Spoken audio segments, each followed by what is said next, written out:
Okay mga ka-trigger, welcome po muli dito sa ating munting YouTube channel at ito ang inyong Pinoy Firearms Instructor na Gunsmith din naman. Bago tayo bumati at magpasalamat ay gusto ko lang munang basahin ang ating content ngayon mula sa katanungan ni Money5. Okay, ang sabi niya ay, Sir, alin po ba ang magandang bakal sa baril na 45 caliber, ang Norinco o Armscore at bakit? Salamat po sir, sana ma-replyan.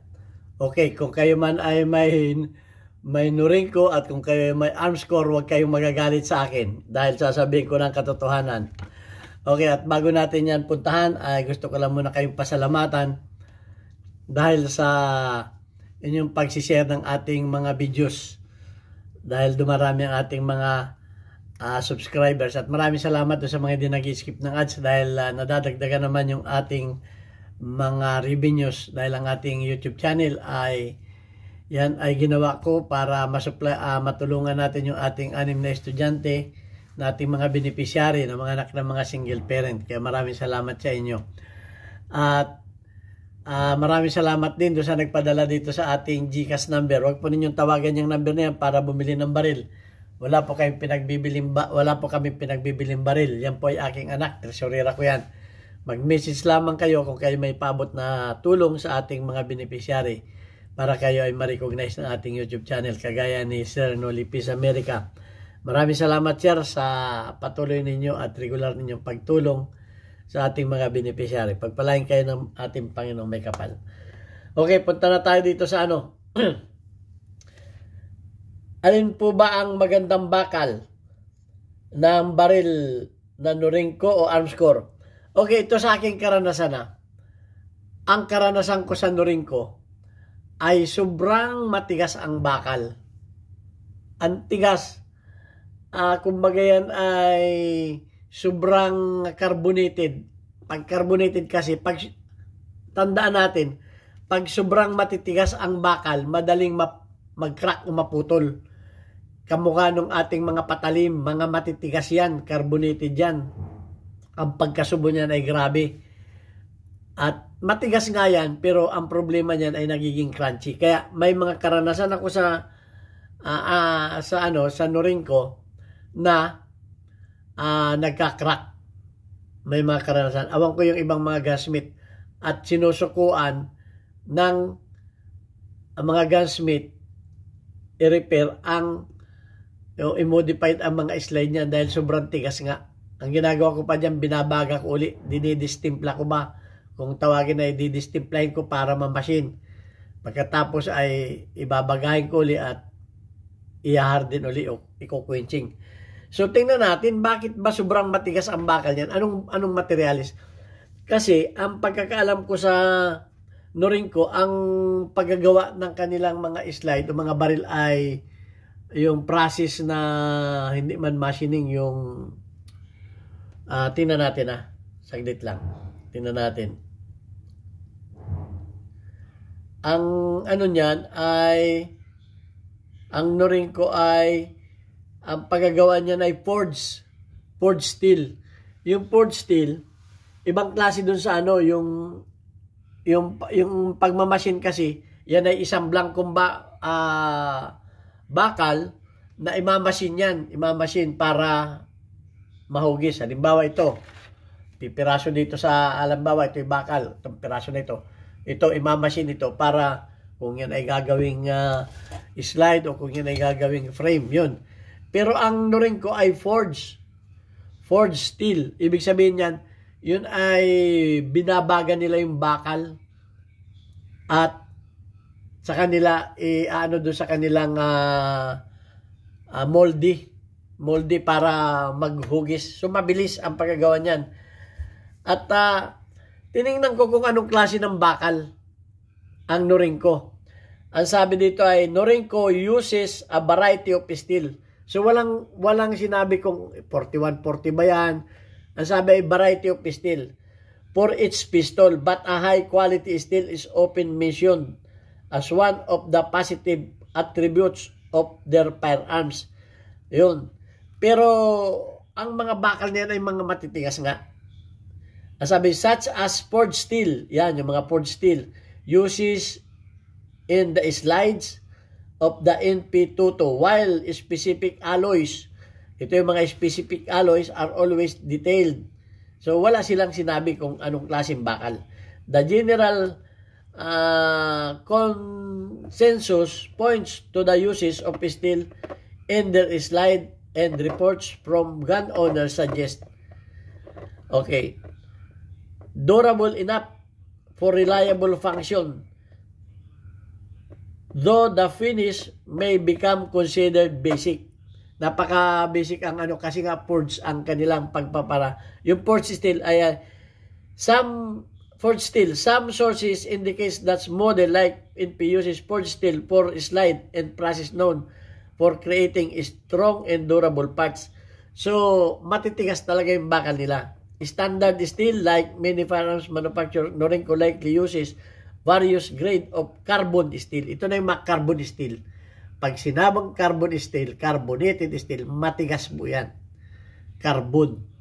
Yan ay talagang yung mga tulbit dyan ay umiiyak. Yung mga barina dyan ay umiiyak. Yung mga, basta mga tulbit, umiiyak dyan. Ibig sabihin, napakatigas niyan. Norinco likely use various grades of carbon steel for different components with the specific types depending on the parts of model. Yan. So, ayan. Kung sa tigas ng bakal, matigas talaga ang bakal ng ano, ng Norinco. Ang problema, pag sobrang tigas, ay nagkakrak. Lahat po ng mga bakal na sobrang matitigas, yan po ay prone sa crack. Hindi po yan, kasi yan, yung mga, hindi man yan yung flexibility, wala pong flexibility yan. Carbon. Alam naman natin ang carbon, walang flexibility yan. Puro tigas yan. Kaya sa sobrang tigas niyan, nagkakrak. Awan ko sa inyo kung may naranasan na kayo niyan. Kung meron kayong mga baril na Norinco, ingatan po ninyo sa lubrication at sa linis maintenance para maiwasan ninyo yan. At huwag ninyong balahan na ng mga P+. Yan ang advice ko. Dahil nga yan ay napaka-crunchy, matigas. So, tingnan naman natin kung ano yan ang materialis ng Norinco. Walang sinabing bakal. Basta nakalagay dyan ay carbonated steel. Okay, walang sinabi, walang pinangalanan. Ang sabi dyan ay variety of steel. So, hindi natin alam. Forged steel. O, yung forged steel, sinabi ko na. Yan ay yung pagkagawa niyan. Yung parang pinapanday. Forged. Yung bakal ay bagang-baga. Tapos, ilalapat yan doon sa kanilang molde para magkurte. At madali nang ipiting yan. Kumbaga, ganun ang pamamaraan nila. Yun ang forged steel. So, hindi naman pinakita. Iba naman yung binamachine. Okay? Iba yung pinapadaan sa machine. Okay, tingnan naman natin ang ano. Tingnan naman natin ang arm score. Ito. Ang arm score, ang ginagamit nilang bakal ay 4140. Yan ang common na mga ginagamit sa baril. Napaka-common yan, 4140. Oh, para kay maniwala, babasahin ko na. Yung mga sinasabi ko sa inyo, binabasa ko yun sa Google. Kung hindi naman kayo naniniwala sa Google, ay wala na ako doon. Kung hindi kayo naniniwala, sisihin ninyo ay Google, wag ako. Dahil binabasa ko lang eh. Baka sabihin naman nyo, hindi man totoo yan. Eh, yan ang nabasa ko sa Google eh. Sabi dito, arm score uses 4140 ordnance steel. Yan ang talagang gamit ng mga ano. Kasi yan, 4140. Machinable yan. At pag yan ay, depende na yan kung paano mo i-harden. Pwede mong gawing yung makunat na matigas. Yan ang gusto ko sa 4140. Makunat na matigas. Hindi siya malutong. Okay, for the frames and the slide. Yan, 4140 for the frame and the slide. Kaya kung kayo ay may arm score, ay ang bakal niyan ay 4140 ordnance steel. Okay? Ordnance steel for the frame and the slide of many of its pistol. Yan ang karamihan sa kanilang mga pistol. Some models like the STK-100 may use 4140 steel for the slide but have an aluminum frame. O yun naman, STK, ang slide ay 4140, aluminum naman ang frame. Armscor has also produced stainless steel. Meron din silang stainless steel, where the slide and frames are made of stainless steel with SAE 4140 high grade. 4140 rin ang high grade ng kanilang ng kanilang stainless steel. Uses for exposed parts and internal components. Ayan. Ito ang 4140 steel. This is a common material for many Armscor model, including the 91, 99, 1911 models, providing durability and strength for both cast frames and forged slide. Okay, so yan. Yan ang sabi ng Google 4140. Kung hindi kayo naniniwala sa Google, wala na ako doon. Yan ang nakalagay dyan. Tingnan natin ang lifespan. Okay. Ang lifespan muna ng ang Norinco. Ito, hindi rin ako magsasabi nito. Ito ay sa Google pa rin. Ang sabi ng lifespan sa Google. At ito na rin ay yung mga, siyempre, nagpipidback din naman ito yung mga user din eh. Ito, the lifespan of Norinco pistol varies by model, but many are rated for 8,000 to 10,000 rounds. Okay, 8,000 to 10,000 rounds ha. Ingat kayo. With some specific models having higher or lower estimate. Pero pwede na bang tumaas yung estimate at pwede ring maging mababa. Depende na siguro sa pag-iingat. For example, the CF98 is rated for 8,000. Yung CF98 nila ay nakarated sa 8,000 rounds. While the newer NP42 and USJ92G are listed with 10,000 round lifespan. Hanggang 10,000 lang ang lifespan ng Norinco. Kaya ingatan ninyo ang inyong mga baril na Norinco. Pakamahalin ninyo at pakaingatan ninyo. Huwag na ninyong gamitan ng mga P+ na bala. Okay, the actual service life can be influenced by factors like maintenance, usage and the specific parts used. Okay, nakadepende pa rin naman yan sa influence ng factors ng maintenance at sa paggamit ng baril. Okay, so ayan, kung babasahin natin dito, yung CF98 nila, approximately 8,000 round, nakalagay dito. Yung NP42 nila, ang design for a lifespan of 10,000 rounds. GSQ Z92G features design with 10,000 rounds. Other models lifespan can vary. For example, Norinco Police Revolvers has service lifespans of 3 exceeding 3 rounds. Mahigit na 3 rounds lang yung mga revolver nila. Hindi ako nagsabi niyan ha. Dito kayo magalit sa sa Google. Factors affecting lifespan. Ito naman may mga factors din kasi yan. Ang may nakaka-apekto din yan sa lifespan. The actual number of rounds of a pistol can be fired for needing major service depends heavily of maintenance na how it used and how specific components such as barrel some uses. So nakadepende rin yan sa sa paggamit, sa maintenance, kung binalahura mo yung baril mo, ay bala na kayo. So ayan. Ayan ang lifespan ng mga Norinco. Tingnan naman natin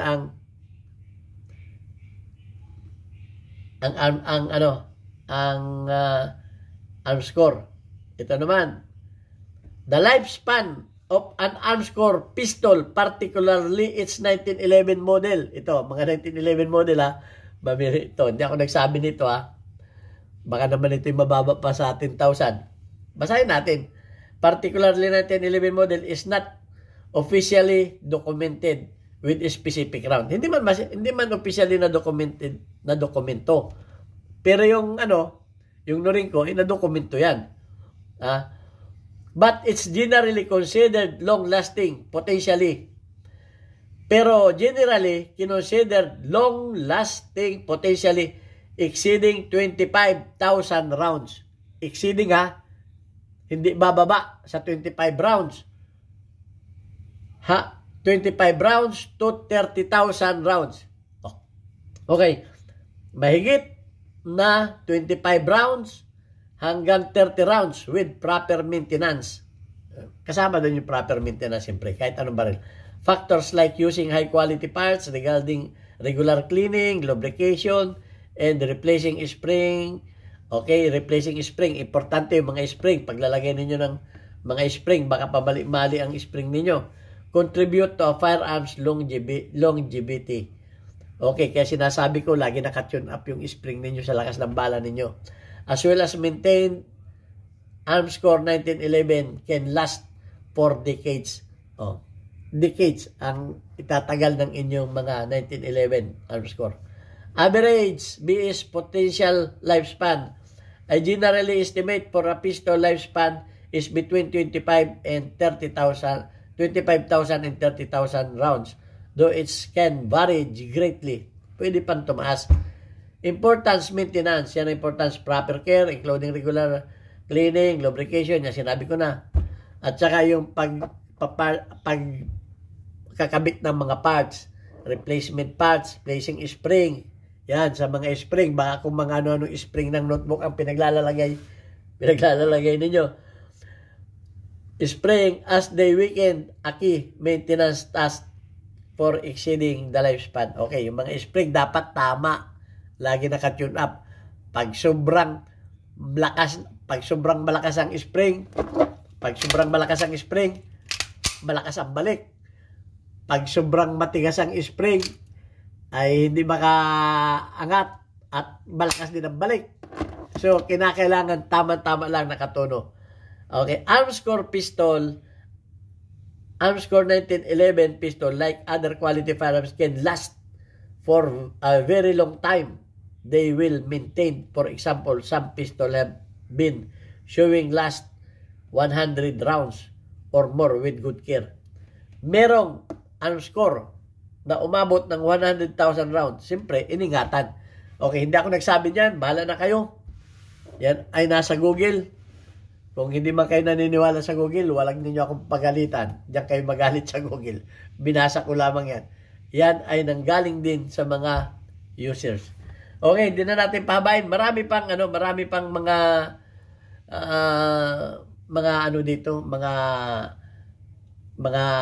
mga nagbigay ng kanilang experience, yung kanilang mga karanasan. Hindi ko nababasahin dahil napakadami, sobrang haba.